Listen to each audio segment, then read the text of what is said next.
Bakkies, baie dankie. Dankie vir die moeite, dankie vir die tyd.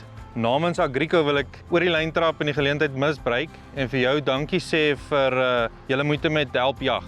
En ek dink dis goed dat ons almal bietjie besef daar's meer wat ons kan doen en ja, ek wil net namens Agrico en almal sê baie dankie vir jou moeite.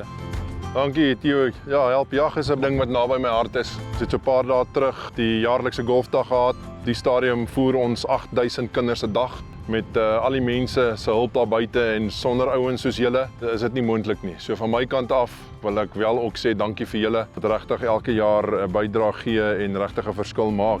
So en daar wil ek ook mense weer aanpoor daar buite. Ons is groot jagters. Mense skenk vleis, gee donasie. Dis vir 'n baie goeie doel.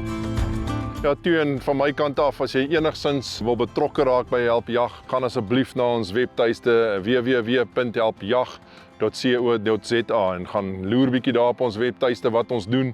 En weer eens van my kant af kan ek julle waarborg. Ek sit my Bakkies Botha stamp daarop.